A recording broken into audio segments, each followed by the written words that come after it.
I know I'm a little late to the party, but this is one of those movies I had to see twice before reviewing.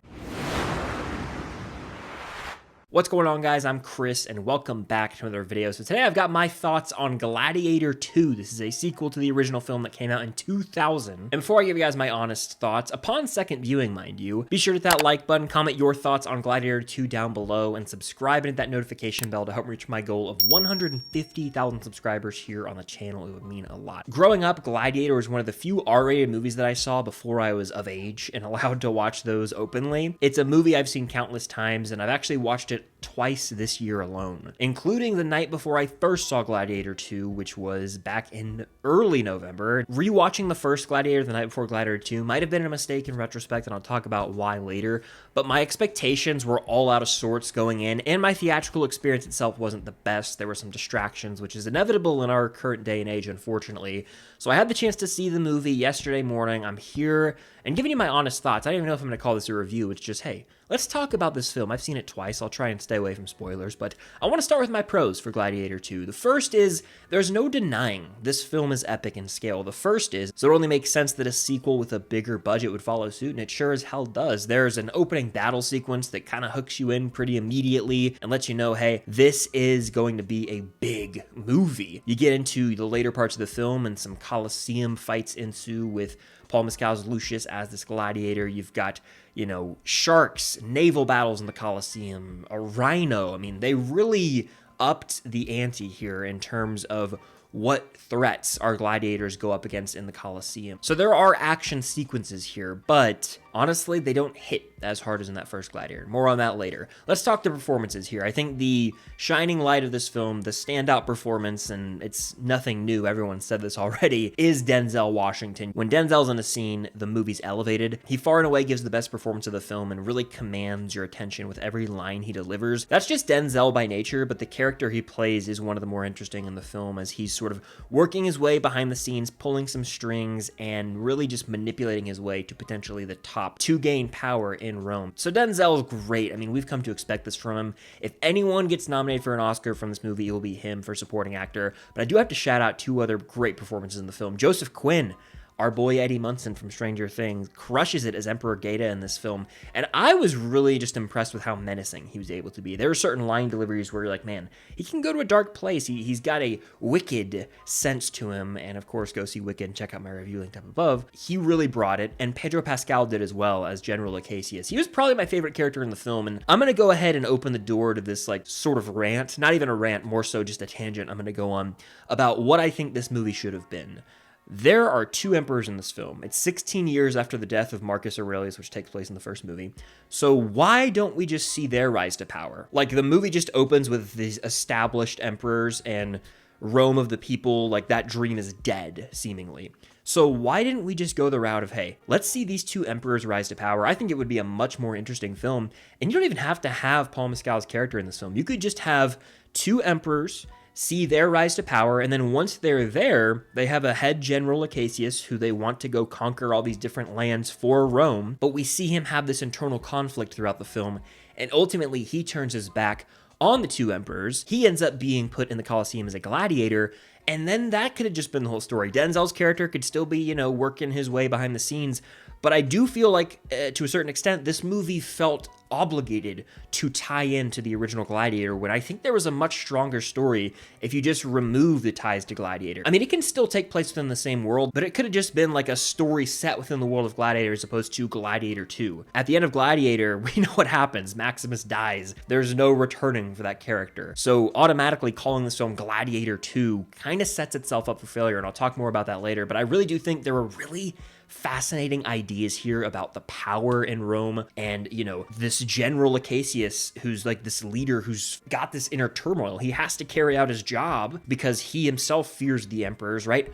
But deep down inside, he knows what's right and he wants to overthrow them. That was the most fascinating element of the film to me, and they barely dove into it. Instead, what we ended up getting for the most part was Lucius, the main character, who is, you know, Lucilla's son and Maximus's son. He's played by Paul Mescal. No shot at him. The character just doesn't really command the screen at all. Not once. And the performance is fine, but there's not one moment where I'm like, okay, this guy has the it factor. This guy is on par with Maximus. And the entire time I was watching, at least the first time, and even more noticeably on the second viewing, I was kind of just sitting there like, man, he doesn't really take over this movie like you would hope, especially when this is a Gladiator II film and he is the Maximus of this movie. He doesn't take over and command the screen. Kind of transitioning into some of my cons. I mean, the whole movie is a bit of a mixed bag. I do find that a lot of this film was trying to cater to fans of the original. And what I mean by that is there are lots of nods and callbacks, whether that be with certain shots that are remade or line deliveries that are said similarly, even like re-quoting directly the original Gladiator. And it got to be a bit too much at times. There are moments where I'm like, oh, that's cool. I like that they reference that. But a lot of the times I just kind of felt like, what are we doing? It was almost like they were like, hey guys, remember, this is a sequel to Gladiator. It's Gladiator II. Even though Maximus isn't around anymore and it's a whole new batch of characters, it's still Gladiator II. And again, I feel like this film was burdened by being a sequel. It could have been so much better if it broke free from having to be Gladiator 2. In many ways, it's kind of like Gladiator 2's a remix of Gladiator. Same movie, just in a different font. In the first Gladiator, we see Maximus betrayed and his family's killed, and in the opening of this film, Lucius may or may not lose someone near and dear to him. He then becomes, bloodthirsty on this revenge trail. It's very similar, but then you add in the Denzel storyline, and that's where things are spiced up a bit in the sequel with the power plays and politics of it all. And something that was a lot more noticeable on rewatch was how much of this movie was likely cut out.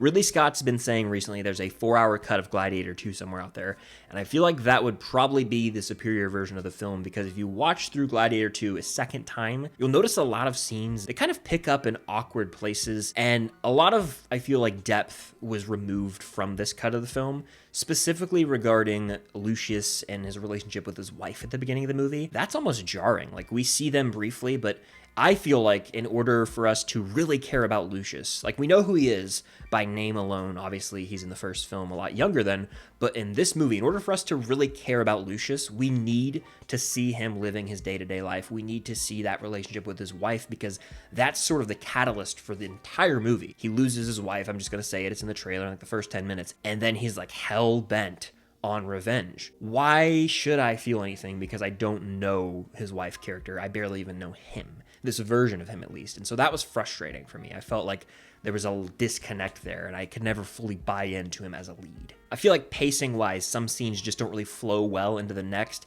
and I think that's due in large part to the fact that so much of this movie had to be cut out to meet whatever the studio mandated. I think this is 2 hours and 28 minutes long, and Ridley Scott probably wanted the movie to be upwards of 3 hours, closer to 4 hours, like he says. So we'll see if that cut ever sees the light of day. I'll be watching it, though. Something else I noticed, not to get too nitpicky here, is there's a increased presence of CGI visuals compared to the first film, which came out 24 years ago. I think Gladiator, which came out again in 2000, visually is a more impressive film than Gladiator 2.